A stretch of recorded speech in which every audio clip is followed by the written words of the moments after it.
What's going on, everybody?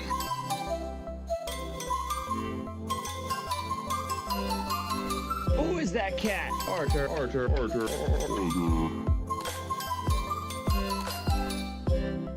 gonna stare at me? Oh.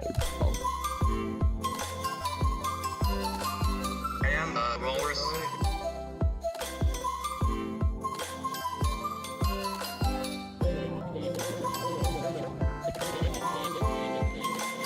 What the hell?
Four, five. There we go. Hello. It is Artie's Corporate Fiction. We had a nice hearing today, apparently, with the Karen Reed case. So I completely forgot about it. Well, maybe I didn't even realize that it was coming in there. Was coming in. But welcome everybody. Glad you're doing well. We got another snowstorm coming into New Jersey. Coming in tomorrow. We're supposed to get like 4 to 6. So I already put down salt on my driveway this evening ahead of time. But yeah, so it should be fine. Winston is currently hanging out on top of my one of my vents, keeping warm because he likes to do that.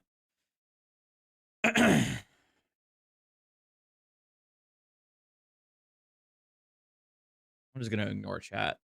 We're gonna listen to the hearing, and that's about it. It's kind of tired. I am kind of tired.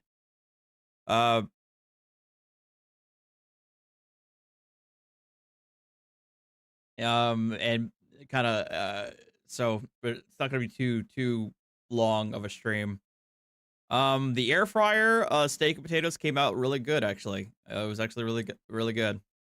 I had dinner while watching and participating in Uncivil Law's stream last night. They were talking about his J6 talk with Destiny. Yes, guys, I am aware of the Hillegas pleading. I know that the sentencing is set for the end of March, and obviously we'll cover it when that happens. But we're going to be talking about watching this hearing. There are 2 issues. The first one is the whether or not to impound the correspondence between the Commonwealth DA and the feds, the U.S. attorneys. And the second issue is the Commonwealth's Rule 17 motion for statements made by Karen Reed to a journalist with Boston Magazine. So those are the two motions that are being heard.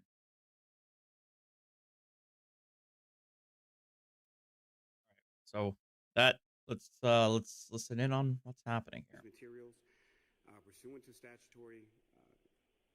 pursuant to the statute, pursuant to the case law's interpretation of that statute, as it pertains to any item or matter pending or pertaining to a grand jury. So the Commonwealth felt that it was appropriate, given the subject matter, and as it would with anything pertaining to any grand jury, particularly what is purported to be an active grand jury presentation. The Commonwealth felt that the protective order impoundment was appropriate. Pursuant to the case law, and would ask that the motion be allowed. All right, and just so we're clear, because you referenced it, I did receive, as you're all aware, correspondence from the U.S. Attorney's Office in Boston. We appreciate the opportunity to be heard, having reviewed all of the materials referenced above. The Department of Justice and the U.S. Attorney's Office for the District of Massachusetts do not object to public disclosure of the correspondence at issue in the pending motion. So I feel like that's actually that is kind of interesting that the U.S. Attorney's Office does not, has no issue with releasing the correspondence. I have yet to hear a really good explanation as to why there's an investigation by the U.S. Attorney's Office into the Commonwealth DA. It does raise some flags for me. Notwithstanding my personal assessment of the case so far, the fact that the U.S. Attorney's Office is like, you know, putting themselves into this case is kind of odd, kind of interesting.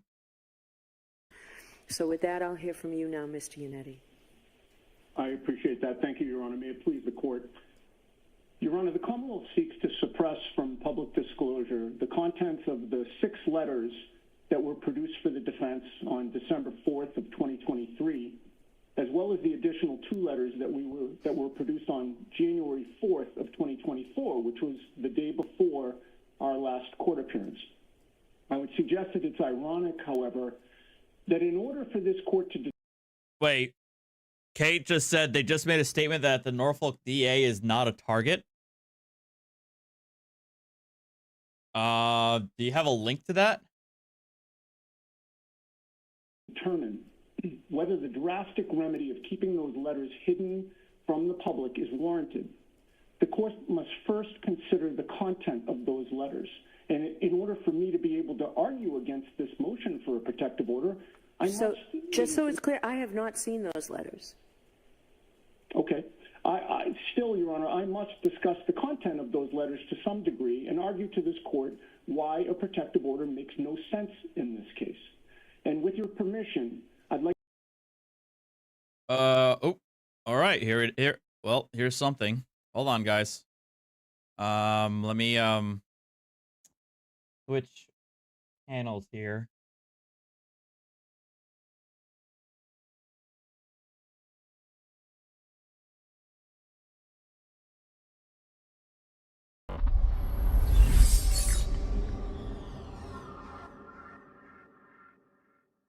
Are we back?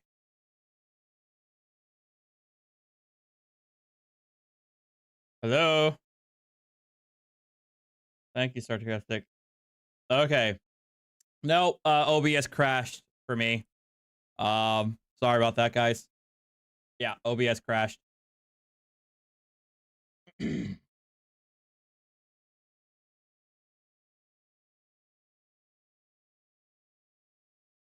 All right. Anyway, back to our regularly scheduled program. So this is a statement from an hour ago. Tonight, the woman accused of killing her boyfriend, a Boston police officer, is continuing to fight the charges against her. Boston 25 News reporter Jason Law is live outside Dedham Superior Court tonight with some brand new information on this from the U.S. Attorney's Office. What do you have, Jason? Yeah, Mark, a lot of new information at this hour, so I want to walk you through it here slowly. At this hour, though, the U.S. Attorney's Office is denying something that Karen Reed's defense attorney just said a few minutes ago here in court. This afternoon, Karen Reed's attorney, David Yannetti, said not only is there an ongoing federal investigation into the Norfolk County District Attorney's Office, but Yannetti says District Attorney Michael Morrissey is the target of that federal investigation. According to Yannetti, this was revealed yesterday in a meeting with Karen Reed's attorneys, prosecutors, and the U.S. Attorney's Office. But a few minutes ago, the U.S. Attorney's Office contradicted all of that and told me actually no one has been named a target in any investigation pertaining to the Karen Reed case. But these allegations were made this afternoon during a hearing to seal letters, 8 letters from the U.S. Attorney's Office to the Norfolk County District Attorney's Office. The state wants those letters sealed. Karen Reed's attorney does not. Here's what David Yannetti said this afternoon in court. We'll get to that later, but really? Investigation as a result of his conduct in this case. District Attorney Morrissey. David Yannetti said this afternoon in court. But it is clear from those letters that District Attorney Morrissey is well aware that he's the target of a federal investigation as a result of his conduct in this case. Those letters prove that he knew that, even before the U.S. Attorney ever confirmed that there even was an investigation. A few minutes ago, again, the U.S. Attorney's Office sent me this statement. You're aware of today's hearing in Norfolk County Superior Court in the Karen Reed matter. In connection with this matter, at no time has the U.S. Attorney's Office named any person or entity as a target of an investigation to anyone. Wow, that kind of shuts.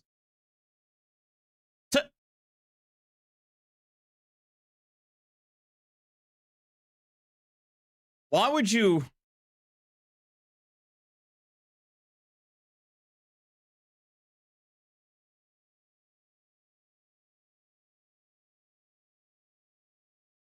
Why would you outright, lie?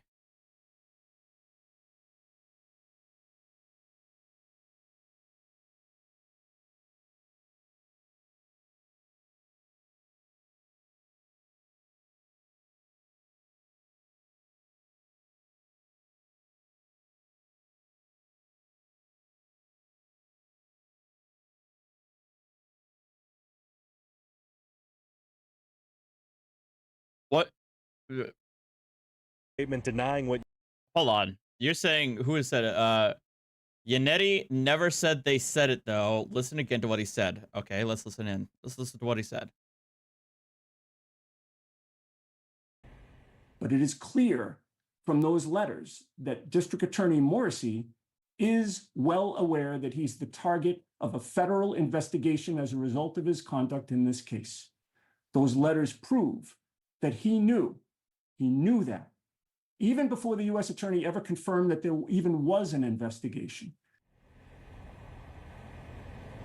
A few minutes ago, again, the U.S. Attorney's Office sent me this statement denying Norfolk County District Attorney. But Yannetti says just a few minutes ago, the target in these allegation hearing letters from the U.S. District Attorney. Once those reads it this afternoon.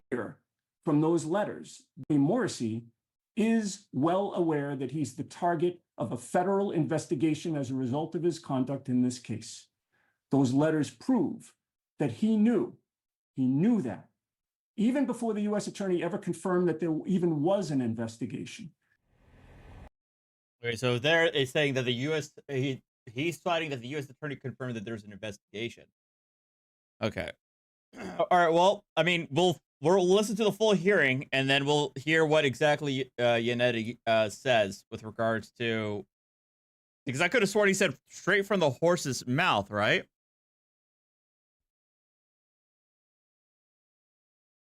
Yeah, this is what the article is quoting.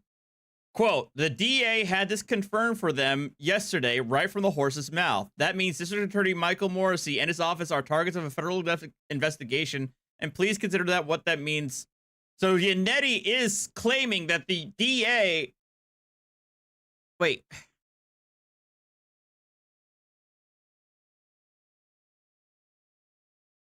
Is that still referring to the letters, though?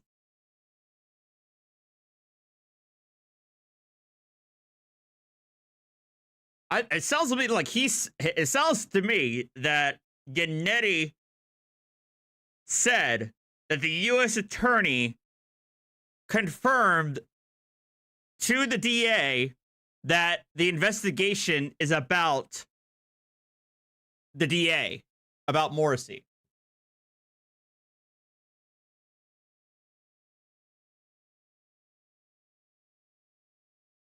But let's hear from the actual let's hear it from the actual hearing and hear what he says specifically.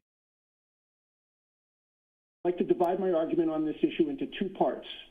First, I will argue to the court that the Commonwealth has not met the legal standard necessary for the issuance of a protective order. And second, I will argue to the court that a protective order will accomplish nothing in this case. All right, so which part do you need to reference the letters? Because I'm going to need to read them before you reference them.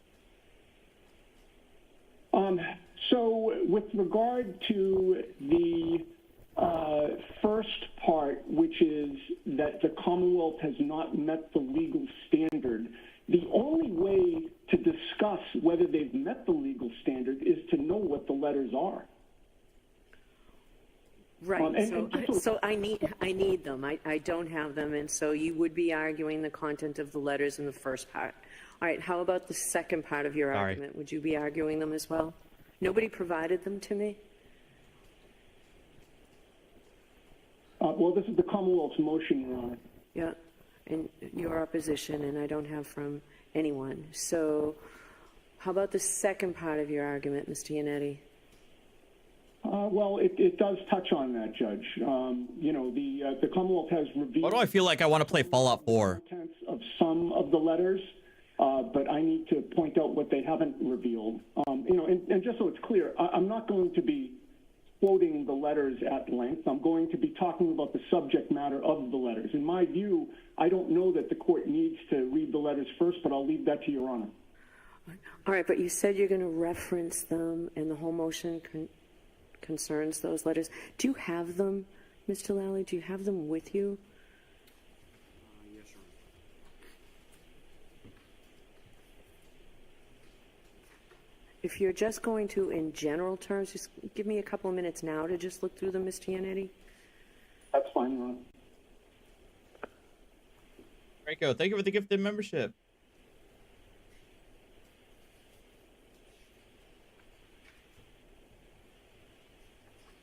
Oh, by the way, RA, thank you very much for the belated jump scare yesterday. I know I ended the stream early, but I still got jump scared because it still went through to my speakers when I wasn't expecting it. So a TN what's that, 30 24? I can barely point 24. Thank you very much. Read Defense is full of QAnon crazy conspiracy theory. I mean, the cover up, the players that would have to be involved in the cover up is pretty vast.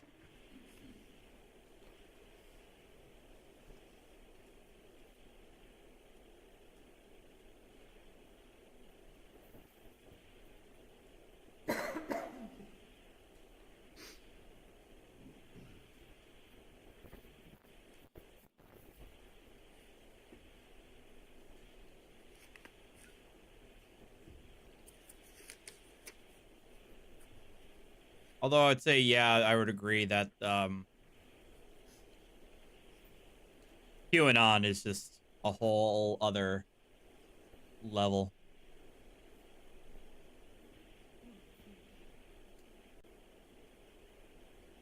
Yeah, I was. Yeah, you're right. All right, I was, because I thought I was not expecting it at all.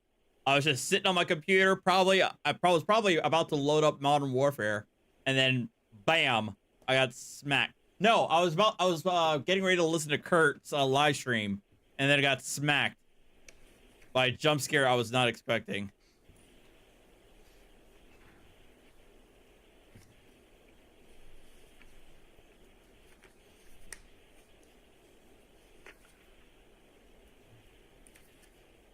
Well, The second, Eddie, so far there's one letter that I'm going to need more time on. It's a letter dated May 18th, 2023. The others so far I'm prepared to let you argue in general terms. With regard to that May 18th letter, Your Honor, that is not one that I will be. Okay, that's why I brought it up. Okay, so. Right. That's why I responded. oh my God.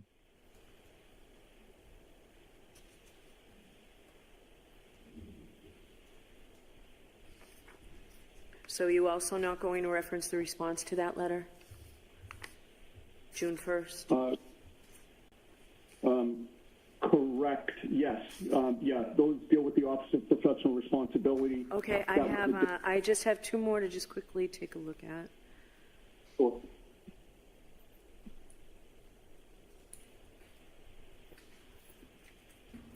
I've been playing Alan Wake off camera on PlayStation. Pretty interesting. Definitely an old game, but I do have Alan Wake 2. So I'll be streaming Alan Wake 2 when I finish the first Alan Wake.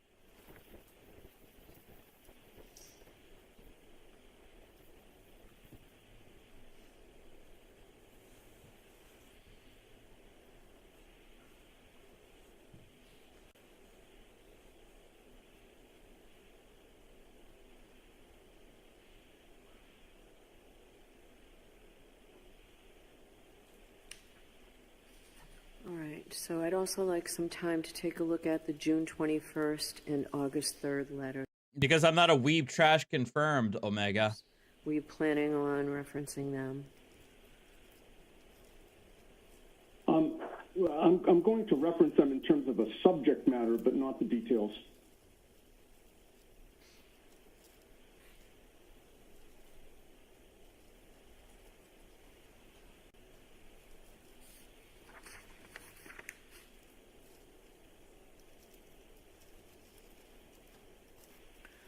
So the letter dated August 3rd, 2023. Do you have that in front of you, Mr. Yannetti? I do, Your Honor. All right, so the second paragraph, the second full paragraph, I'm not going to allow you to reference that right now. Your Honor, if I may, the letter may be visible on the Zoom screen. I've got the... Just when you're holding it, you can see the light can see through it? Because I've got the print facing me. You could see a portion of the print, that's all, just from the angle. All right, thank you. All right, so with those parameters, Mr. Yannetti, I will let you reference the subject matter of the others. Okay, that's fine, Your Honor. So in terms of the two parts of my argument, I will first argue that the Commonwealth has not met the legal standard that is necessary for the issuance of a protective order. The second part, I will argue to the court that a protective order will accomplish nothing in this case because the contents of those letters will be revealed in full during oral argument before the public on the motion for sanctions that we filed immediately after our last court appearance. So first, Your Honor, I urge this court to deny the Commonwealth's motion for a protective order because they have not met the necessary legal standard. In their motion, the Commonwealth cites Mass General Laws Chapter 4 and 27D, which stands for the proposition that interagency memoranda or letters relating to policy positions being developed by an agency should not be considered public records. An agency's discussion of policy positions is akin to an attorney's discussion of trial strategy. It's not work, it's work product. It's not discoverable, and it's not a public record. But that is not what we have here. The 8 letters that have been provided do not discuss at all policy positions being developed by any agency. To the contrary, these letters fall into 3 categories. Category 1 are 3 letters consisting of a back and forth between the Norfolk County District Attorney's Office and the U.S. Attorney's Office for the District of Massachusetts regarding whether the U.S. Attorney would release any information to the DA about their investigation. Category 2 are 4 letters back and forth between the Norfolk DA and other agencies wherein the Norfolk DA is complaining about the fact that they're being investigated and asking for the U.S. Attorney to be taken off that federal investigation. And finally, Category 3 is 1 letter from DA Morrissey to the new special agent in charge of the FBI asking him to have his agents speak to the state police who are under DA Morrissey's command. To be clear, there is no confidential grand jury information in those letters. There are no records, orders, and subpoenas relating to any grand jury that should be kept under seal. There are no policy positions being developed or discussed. There is nothing in those motions that's the proper subject of a protective order. And I suspect that is why the U.S. Attorney has no objection to those letters being revealed to the public. That should end this court's inquiry. The Commonwealth has not met the legal standard necessary for the issuance of a protective order, and this issue should be put to bed.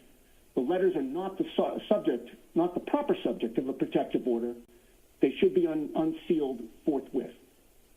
But assume for a moment that this court decided otherwise and issued the protective order sought by the Commonwealth. I ask this court, what good would that do? How effective would that be? The answer is, it would not be effective at all, and in many ways, it would be meaningless. I say that, Your Honor, with no disrespect intended. I say that because that's the reality of this situation. Immediately after our last court appearance, as I promised when I last addressed this court, we filed a motion for sanctions against District Attorney Morrissey, including a request that his office be disqualified from continuing to prosecute this case. I expect that motion will be heard on our next court date. And I ask this court to consider what that hearing will look like. That hearing will prominently feature the contents of all of the 8 letters that are at issue here today. The specific content of those letters is one of the grounds that gave rise to our motion for sanctions in the first place. In fact, our motion for sanctions liberally quotes from those letters, and I assume that that is the reason that our motion for sanctions is currently impounded by this court as well. But it is clear from those letters that District Attorney Morrissey is well aware that he's the target of a federal investigation as a result of his conduct in this case. Let's hear that again. Those letters that district letters, and I one of the grounds that gave rise to our motion for sanctions in the first place. In fact, our motion for sanctions liberally quotes from those letters, and I assume that that is the reason that our motion for sanctions is currently impounded by this court as well. But it is clear from those letters that District Attorney Morrissey is well aware that he's the target of a federal investigation as a result of his conduct in this case. So, so basically he's citing it all from the letters. I mean, it sounds like he's either exaggerating or he's outright lying about he's not saying that the U.S. Attorney said that he's under investigation, but he's saying that the letters are saying that that Morrissey's under investigation.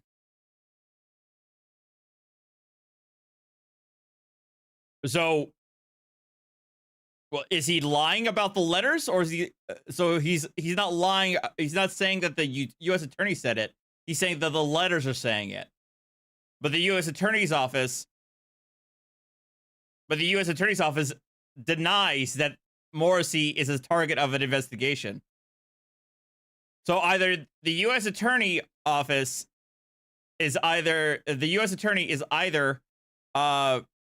lying about what the letter says, or Yannetti is lying about what the letter says. Those letters prove that he knew that, even before the U.S. Attorney ever confirmed that there even was an investigation. And, Your Honor, on that score, something very important has come to light just yesterday that directly bears on this issue. The Norfolk DA's office and the Karen Reeve defense team participated in a conference call yesterday with a representative from the U.S. Attorney's office. The U.S. Attorney confirmed during that conference call, confirmed for both parties, that not only has there been a federal investigation of this case, but it is ongoing. It's not over. It continues. The DA had this confirmed for them just yesterday, right from the horse's mouth. That means, Your Honor, that District Attorney Morrissey and his office are targets of a federal investigation. And please. Oh, what a Weasley little lot. Oh, that is such a weasel. Oh, you. Yeah. Okay. I'm sorry, Brazen. You're huffing copium. You're huffing copium so bad. When you have the full context of what Yannetti's saying, it's Attorney's office. The Norfolk DA's office and the Karen Reed defense team participated in a conference call yesterday with a representative from the U.S. Attorney's office. The U.S. Attorney confirmed during that conference call, confirmed for both parties, that not only has there been a federal investigation of this case, but it is ongoing. It's not over. So he's saying right there, he's saying that the U.S. Attorney's Office confirmed that there's an ongoing investigation, which, based on the article, I don't think the U.S. Attorney said that there is no investigation, but he says that no specific office, no specific entity or person is a target of an investigation. It continues. The DA had this confirmed for them just yesterday, right from the horse's mouth. That means, Your Honor, that District Attorney Morrissey and his office are targets of a federal investigation. And so from there, he's trying to conclude. He's trying to conclude from that the fact that there's an ongoing investigation, he's concluding that that the investigation is specifically against Morrissey's office, Morrissey and or his office. And the U.S. Attorney said about an hour ago, no. Please consider what that means for the upcoming hearing on our motion for sanctions. The anticipated nature of that hearing bears directly on the ruling that this court will make today on the Commonwealth's motion for a protective order to keep the 8 letters impounded. We have the 8 letters. We've seen them. We've read them. We are using them. The genie cannot be put back in the bottle. Those letters are powerful evidence that we will use to publicly support our motion for sanctions. My client is entitled, under the Constitution and the Massachusetts Declaration of Rights, to present as effective a defense as she can to these false charges.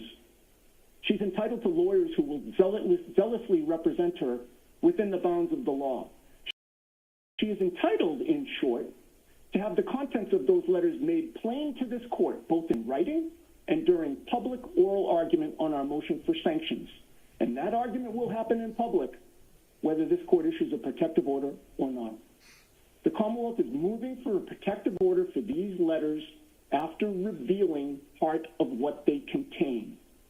But the Commonwealth wants to keep that's okay, Fizzy. It happens. Hidden because those letters contain information that will embarrass District Attorney Morrissey and his office. The letters demonstrate that he's a target of a federal investigation for what his office has done to Karen Reed. So the letters will demonstrate that he is a target of an investigation due to his conduct over the Karen Reed case. Come on, man. Come on. Come on. And now you're saying like, oh, he's not saying this. He's not saying that. He is saying. He is saying that these letters are confirming. He is arguing that these letters demonstrate or prove that the DA's office is a target of a federal investigation. And the U.S. Attorney's Office came out saying, no. I'm not even opposed. I'm not, Bob, you keep saying, let's see the letters. I'm not opposed to showcasing the letters. I'm not at all. Let's go for it. Let's see them. I'm fine with it. The U.S. Attorney's Office doesn't have an issue with it, so I don't have an issue with it. But the fact that the U.S. Attorney's Office had to make a public statement to correct the record is a bit is not good for Yannetti. Your Honor, because the Commonwealth has not met the necessary legal standard for a protective order, and because a protective order would be effectively meaningless here in any case, this court should deny the Commonwealth's motion. All right, is there a response from the Commonwealth or no? No, Your Honor. Okay, all right. Bob, I know you don't trust the feds. I know most like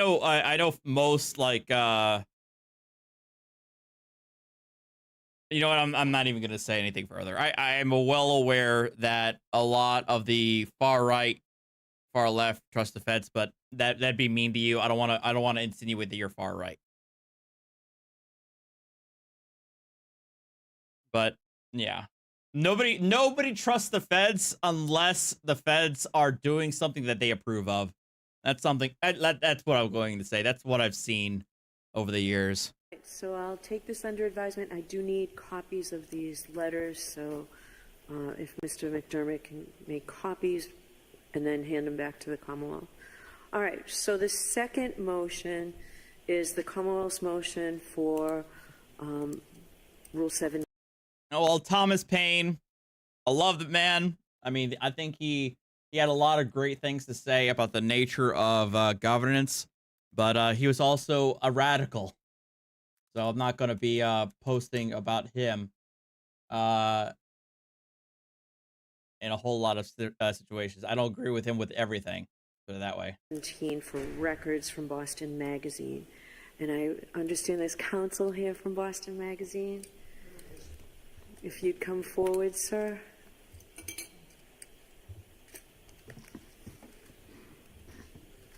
Hi, you can stand at the podium or council table, wherever you're comfortable. In a minute, I'm going to ask you your name and I'm going to hear from you, but I do just want to state that I appreciate that today I did receive a response from Boston Magazine. I received there's a memorandum, there's a limited opposition, there's affidavit, there's a memo. I found all of this helpful. I did have the opportunity to read it. Look, I just don't like it when certain groups, and this isn't like a left or right thing.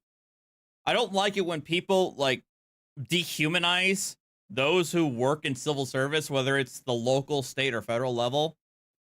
It's just like, I understand it's easier to,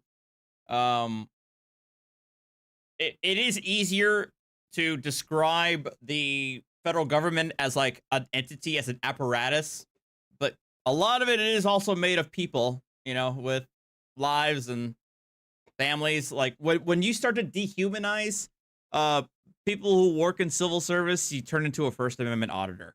That's basically what I'm saying. A short time before the hearing, but I do appreciate the response, and more importantly, I appreciate you being here. So could you tell me? Anyway, moving on.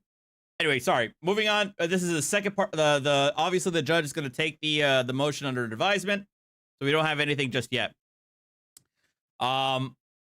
Dehumanized lawyers. True, Griggsy. True.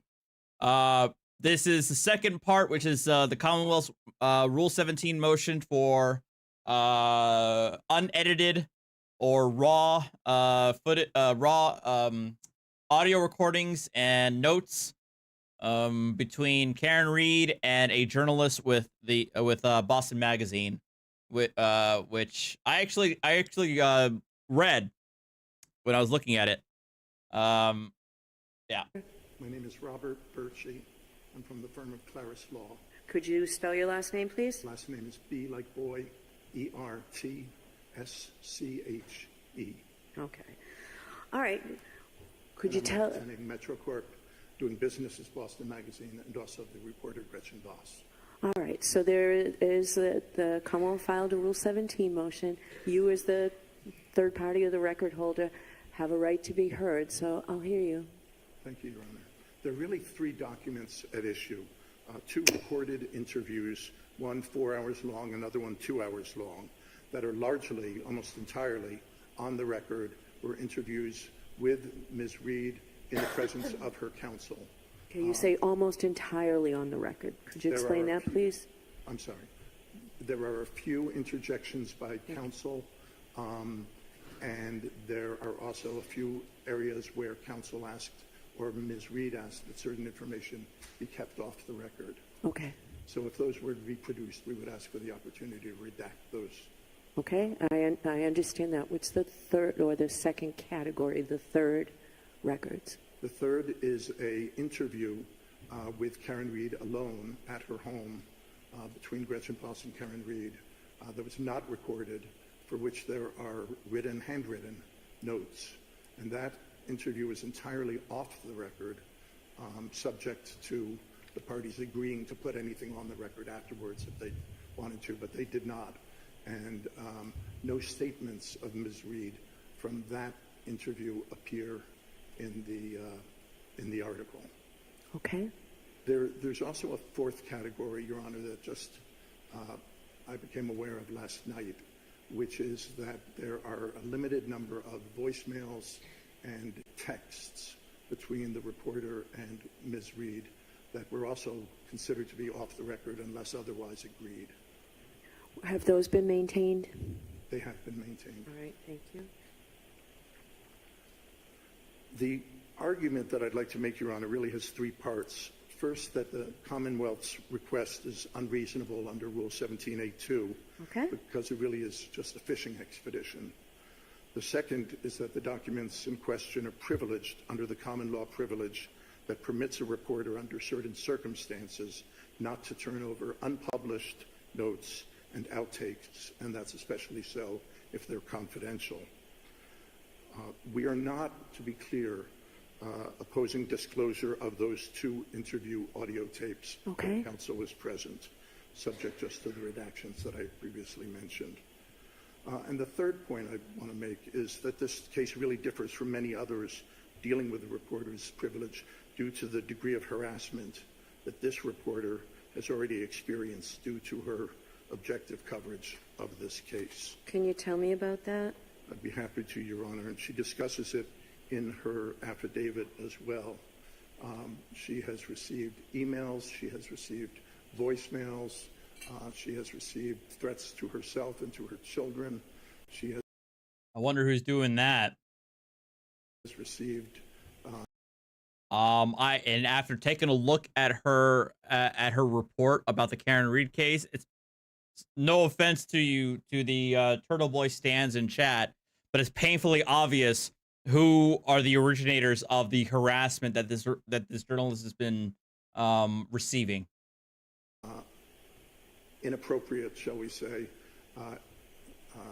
texts with photographs that have been altered. Have these been to her private accounts or her professional? To her private accounts, I believe, yes. Okay. And and she says, that these are, she's never experienced in her 25 years of reporting anything like this before. So if Your Honor is all right, I'd like to proceed to the Rule 17A2 argument. Yes, please. Rule 17A2, as Your Honor well knows, is not supposed to be a discovery tool. It's supposed to be a tool for bringing materials before the court prior to trial for the ease of trial administration.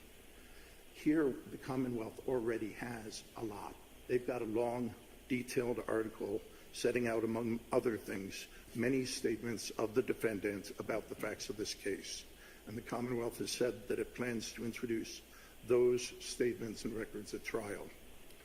But their argument for more is simply that the article is such a gold mine, there must be more. And that's unlikely, first of all. The article set out the positions of both sides in a very comprehensive and balanced way. You can be sure that if Karen Reed had confessed in her interview with Gretchen Voss, that would have made it into the article. This is a fishing expedition because, as this court has already noted in this case, Rule 17 is not supposed to permit a general fishing expedition for evidence not yet obtained. And the extra that the Commonwealth asserts might be found really isn't very applicable. They talk about nonverbal conduct. Well, they're not going to see nonverbal conduct in an audio tape. Body language, physical reaction to a question, the same thing. These being only audio tapes, they won't reveal that. And there are further arguments about Rule 17a2 in my papers. With respect to privilege, as far back as 1971, the Supreme Judicial Court said that a court has discretion to prevent excessive or unnecessary interference with the legitimate interests of witnesses, including by too broad of subpoenas. And that was the In re Pappas case, 358 Mass 613, of the case that ultimately, when it went to the Supreme Court, became Brandsburg v. Hayes. Now, before the court has discretion to prevent excessive or unnecessary interference with the legitimate interests of witnesses by too broad subpoenas, that's stated in Pappas. And the court may take into account all pertinent circumstances affecting the propriety, purposes, and scope of the inquiry and the pertinence of the probable testimony of the particular witness.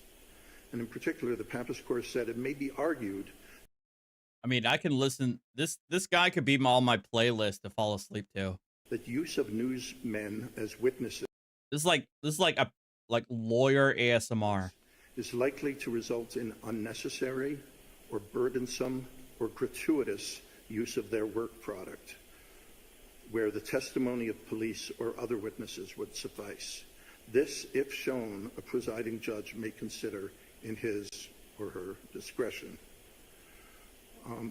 Underscoring that point, when the U.S. Supreme Court affirmed Pappas, it did so, quote, subject, of course, to the supervision of the presiding judge as to the propriety, purposes, and scope of the grand jury inquiry and the pertinence of the probable testimony. In fact, in Brandsburg v. Hayes, the Supreme Court made a majority opinion, but it depended on the concurring, to make a majority, it depended on the concurring opinion of Justice Powell, who wrote, if the news person is called upon to give information bearing only a remote and tenuous relationship to the subject of the investigation, or if the news person has some other reason to. Do I use my jump scare soundtrack to wake up with? I don't, but now that you mention that, maybe I should. That his testimony implicates confidential relationships without a legitimate need, he will have access to the court on a motion to quash, and an appropriate protective order may be issued. There is no law that subjects the editorial process to private or official examination merely to satisfy curiosity or to serve some general end, such as the public interest. Now, since then, as the case law has developed, in 1980, in the case, in the matter of Walter F. Roach, the Supreme Judicial Court stated that a judge is obliged to consider the effect of compelled disclosure on values that underlie the First Amendment and Article 16 when considering a request to compel information from a reporter or a news organization. They went on in 1991 in the matter of the matter of John Doe grand jury investigation to say that this balancing requires balancing between A, the public interest in having every person's evidence against B, the public interest in the free flow of information, which can be implicated by needless disclosure of sources or confidential information. In that case, Doe affirmed an order quashing a grand jury subpoena issued to a news reporter in a murder investigation where the information sought had, quote, according to the court, low likelihood of benefit to the grand jury when balanced against the public interest in the dissemination of information. That's Commonwealth against Doe, 410 Mass at 602. There's also the Commonwealth against Bowie case from 1995, affirming a trial court order quashing a subpoena issued to a reporter by defense counsel in a murder case. And those two cases, I'd say, are exactly on point. Now, here, Ms. has to some extent performed her own balancing test, and after considerable discussion and consideration, she decided to waive her privilege as to the two Yeah, Joe, I'm not a criminal lawyer. record interviews that took place where the lawyers were present, except for those sections that were lawyer colloquy or designated to be off the record. But she asserts the privilege firmly against production of the handwritten notes of an unrecorded, off-the-record interview outside the presence of counsel. Get up, cats. Hold on. I got find one. Winston. 1 second. I'll be right back.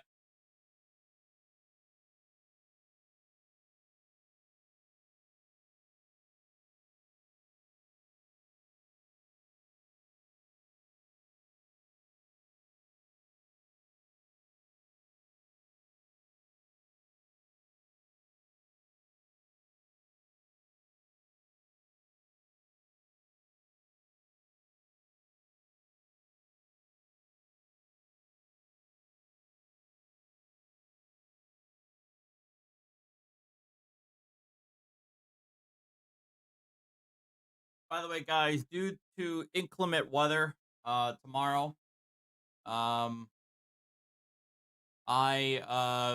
meet and greet that I was planning on doing for a kitty will be postponed to Saturday,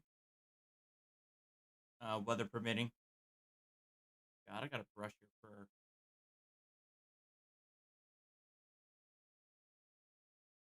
Those of you who are new, this is Winston. Oh, and he is very pissed off that I picked him up. That's why he's easily wanting to escape. Yep, there he goes. He is not happy. All right. Let's play. I'd submit, Your Honor, that her notes of that third interview are unnecessary. She's not an eyewitness to any events in the case.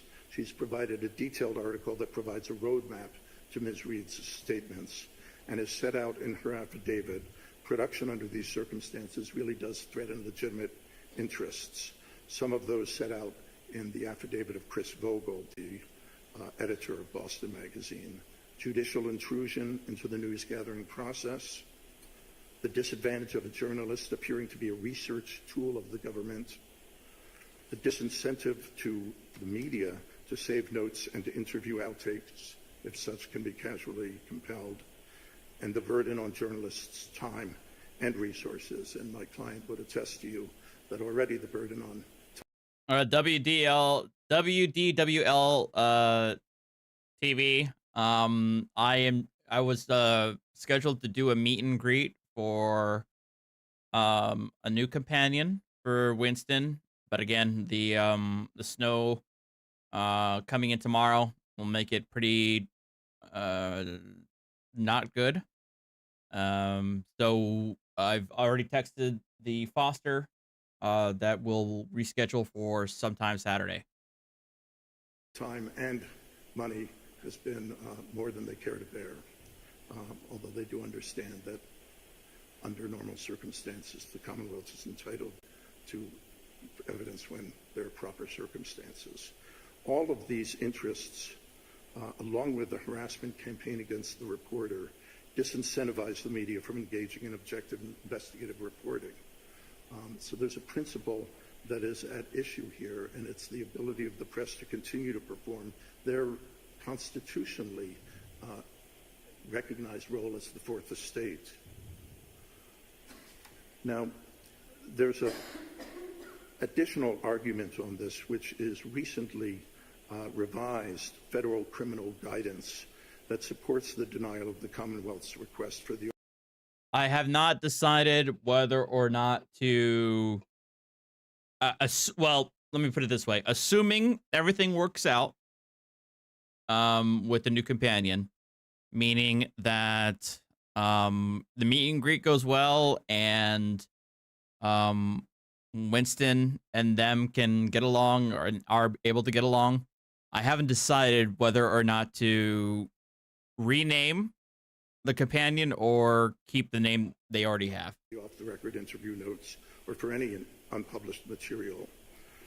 The petition for the promulgation of rules, 395 Mass at 172 in 1985, the Supreme Judicial Court said, in cases like this one, where the reporter has no personal knowledge of the events about which he is called. I'm not telling you guys anything. It may be appropriate for the trial judge to consider the guidelines of the United States Department of Justice contained in the CFR. And the rule, as revised in 2002 from the Department of Justice, declares that, quote, the use of compulsory legal process to seek information from or records of non-consenting members of the news media constitutes an extraordinary means, not a standard investigatory practice. And it goes on to say that the department. Yeah, Thea, that's kind of where I'm leaning. The new companion is not a kitten, but they're very young. But they're young. Well, not very young, but they're like, I think a year. They're about a year old. So they're not a kitten, but they're pretty young. And may not use compulsory process to obtain information. Yeah, I'm gonna speed this up a bit. Of a member of the news media, period. Now, I'm not saying that is binding on this court, but it is, I think, persuasive from the nation's federal police authorities. So, in conclusion, I ask that the court deny the Commonwealth's request as it pertains to the handwritten notes of the off-the-record interview and as it applies to the lawyer colloquy or off-the-record statements in the two audio-recorded interviews. The Voss and Boston Magazine do not oppose if the court exercises its discretion to allow the remainder of those two taped interviews to come in, since lawyers were present and on the record. And as to the texts and the emails, if any, voicemails, I'm sorry, those being also under a promise of confidentiality, we would ask to withhold. Yeah, the goal is to let them hang out in the guest room for a couple days, if not a week.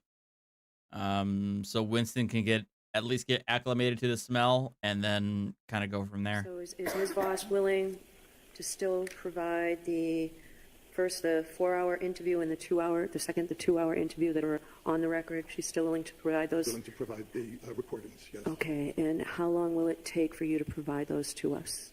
Well, there will be some redaction Yes. needed. I'm not quite sure how that gets conducted. Okay. But within 2 weeks, Okay. possibly less if necessary. All right. All right, I'll hear the Commonwealth, and then I'll give you a chance to be heard again, sir, if you want. Thank you. All right, Mr. Lally. Thank you, Your Honor. The nature or the chilling effect on news gathering that counsel alludes to in the motion in opposition as well as in argument, the Commonwealth would submit is speculative at best. I would refer the court to the decisions that are cited by counsel in the opposition as well as ancillary to those, the Brandsburg and the Jennings decisions as well. They're federal cases, but essentially what they state is that the state's interest in criminal prosecutions outweighs First Amendment concerns regarding confidentiality, particularly whereas here the source itself is not confidential. So we're not talking about a confidential source, we're talking about potentially confidential information. But notably, what's cited to our federal cases because there is no reporter privilege in the Commonwealth of Massachusetts. It doesn't exist. What I would submit based on the Commonwealth's motion in submissions that there's not even a hint or a scintilla of a hint of bad faith or harassment by the Commonwealth, nor is this a fishing expedition, to cull through a vast array of irrelevant information. What we're looking for is statements of the defendant. I would say, if I'm being honest, I feel like I'm leaning in, even though there's no common law privilege afforded to journalists in Massachusetts. I'm kind of leaning in favor of Boston Magazine here, but let's continue on. Not asking for statements of the defendant's attorneys or anyone else. Not asking for the reporter's impressions or thoughts or any other things that may be contained within her notes. The statements by the defendant to this person are relevant, they're admissible, and the Commonwealth's request is specifically tailored to just those statements. The timing of the statements the Commonwealth would submit is also instructive and salient in this sense, in that we're not talking about some sort of vacuum where there's the potential future prospect of a criminal prosecution. These are statements that are made while there is an active criminal prosecution ongoing. The defendant is obviously aware of that. For 2 of these 3 interviews, she's present with her attorneys, who presumably know that there is no reporter privilege in the Commonwealth of Massachusetts. And yet she makes these statements voluntarily. She agrees to these interviews voluntarily. She's not compelled in any way to do these interviews. But the fact that these interviews exist and the fact that there are statements by the defendant that specifically pertain to this case makes them relevant, makes them admissible, and that is why the Commonwealth is 98 HKG. How long did it take Archer Wins to get along? I fucked that up really bad. I had no knowledge of introducing cats, and I just threw, not literally, but I not literally throw them, but I threw Winston and Archer together and just hope for the best. It was not the best thing. specifically requesting those particular items. As far as these other items for which the record holder has an opposition, the Commonwealth has no issue with the record holder properly redacting or vetting through the content to ensure that the only thing that is provided is what the Commonwealth is seeking, which is just statements of the defendant. Nor does the Commonwealth have any issue with any sort of in-camera review by the court as far as deeming whether or not any of those statements as provided are relevant. But the Commonwealth is entitled to these, has met its burden under Rule 17, would ask that the motion be allowed. So in the balancing test that the law says I have to do, shouldn't I consider the danger or personal risk to Ms. Voss, considering what's already occurred to her? So, and I'm not in any way trying to minimize that, and I would submit that, yes, I think that is something that the court needs to consider in its balancing test. However, I think what the case law also says is that those types of concerns yield to a criminal prosecution in this case. And in part, again, just based on the limited specific scope of what the Commonwealth is requesting, again, I understand Ms. Voss's concerns when it may come to her notations as they apply to her impressions or her thoughts or things that she observed or whatever the case might be as to whatever her notes contain. But the only thing that the Commonwealth is seeking from those notes is statements by the defendant. That's it. So as far as any other things that may be contained within her notes, Commonwealth's not interested in those, not seeking those, not asking the court to order those in any way, shape, or form. And again, as it pertains to any of those items, the Commonwealth would suggest that in this case, I think an in-camera review by the court would be appropriate based on whatever is submitted, particularly as it pertains to that. Highest super chat renames the new cat Alpha. That's a dangerous proposition. All right. I don't think there's as much of a concern, and there's no real objection that I can surmise as to the first 2 recorded interviews. But as it pertains to the notes, I think an in-camera review would be appropriate. What do you say about that, Mr. Mercer? A couple of things, Your Honor, very briefly. Sure. I'm not sure that the Commonwealth heard what I said because the Navy Girl, you can look up you can look at the Boston Magazine article on it. It's as far as I saw, I saw it this today, and it's not behind a paywall. But in terms of like the raw audio, I mean, they said that he said that the 2 the 2 out of the 3 audio recorded interviews are on the record, and so he said that the Boston Magazine has no issue with releasing those with certain redactions made to like personal information. But then there's like a third one that they said was off the record.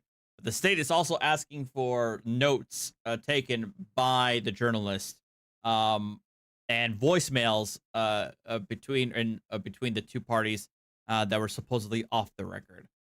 Ms. Voss does not oppose the release of the 2 interviews, save the off-the-record. Yeah, see, Taco, no. I think he's talking about the 3rd interview? Yes, but I'd also refer to any part of the first 2 interviews deemed off the record that would contain any statements by the defendant. So I don't know what the off-the-record portions contain, but if they contain statements by the defendant, the Commonwealth would be seeking those as well. Well, that gets to the next point, really, the distinction between confidential sources and confidential information. And I'd submit that that's a distinction without a difference. The same. But is there any case law that supports that? I'm not telling you the current name. I have it at the top of my head, Your Honor, but I do believe. Please feel free to provide it. All right.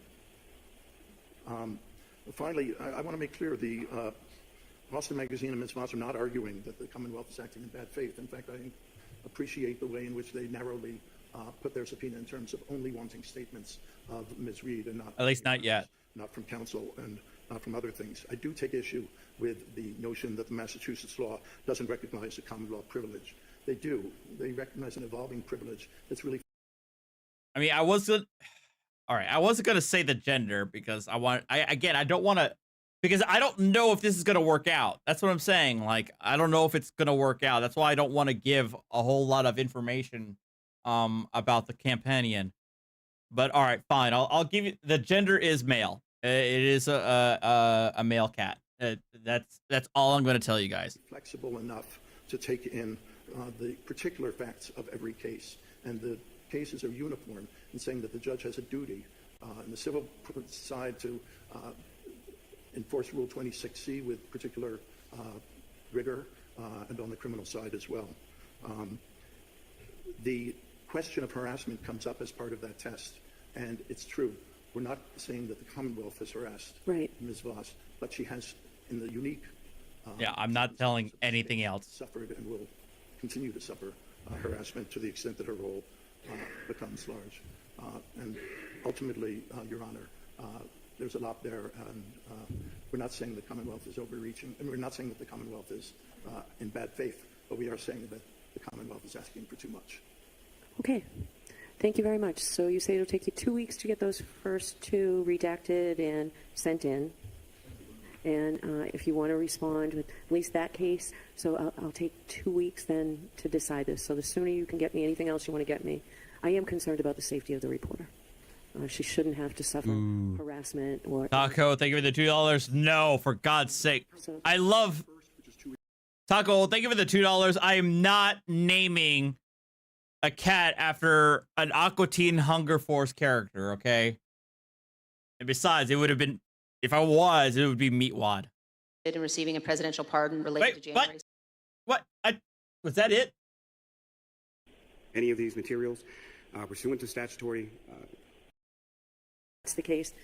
We have to finish that. We've got a very busy trial schedule, so if we're on trial, we'll see you at 2 o'clock. All right, so stay in touch with Mr. McDermott. All right, is that it for today, then? That's it for the Commonwealth. Thank you. You all set, Mr. Yannetti? Yes, Your Honor. Thank you. Okay. All right, and Mr. Birchie, I appreciate you being here, sir. I'm not telling you guys Hearing's over, Jim. the name of the cat, because I said I'm... Okay. Oh, that's it. That is it. Okay. I've already told you guys, I don't know whether I'm not... I think I'm leaning on keeping the name. Keeping the name that he already has, okay? I already have a name that I was going to give if I wanted to change the name, and you guys don't know. Anyway, so I don't know what's going on. Like I said, the meet and greet's obviously not going to happen tomorrow. It's going to happen on Saturday. Hopefully it works out. I do need to get like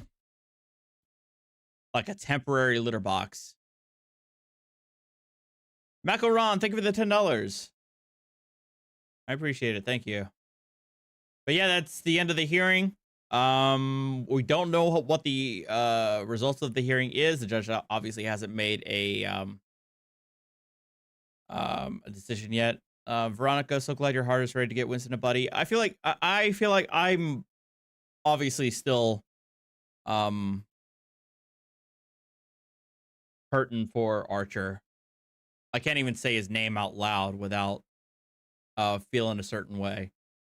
But I also see that Winston is also hurting, and Winston also feels I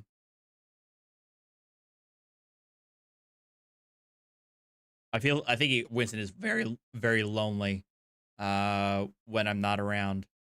So I feel like that kind of spurred me into kind of moving towards getting him a companion. But is Biggin live right now? Okay, let's go ahead and raid Biggin, who is currently live, right? Yeah.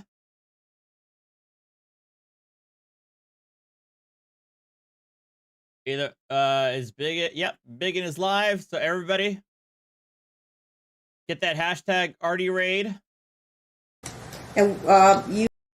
And you guys go ahead and check him out. I'm gonna post the link in the chat.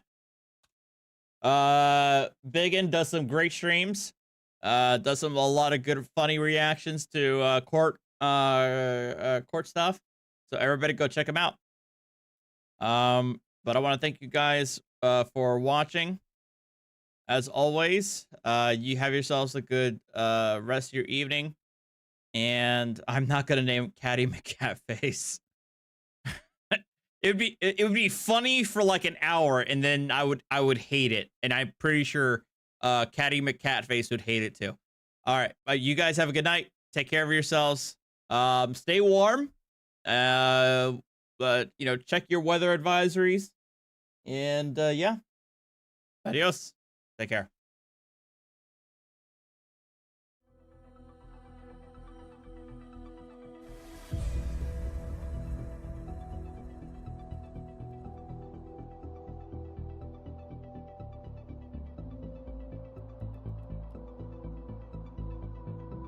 You are at decided who's in the right and who's in the wrong. We're thinking that our best bet is to go with the bailiff and the children. Everybody else is a problem. Artie, how you doing? Hope you're well. So anyway, yeah, this is a mess. This is a mess. And the only purpose it's coming in is to rebut. So But also in Nevada, Nevada's a two-party consent state. If you're going to record somebody or something, You're not actually recording a voice. I'm not recording a voice, Your Honor. It's an automated message. The call log and recording that my phone is being blocked. Overruled. Okay. Thank you, Your Honor. Rebuttal in nature. Overruled. So if you can see right there, as it scrolls through, as many times as I try to call, and it never goes through. So the video you were showing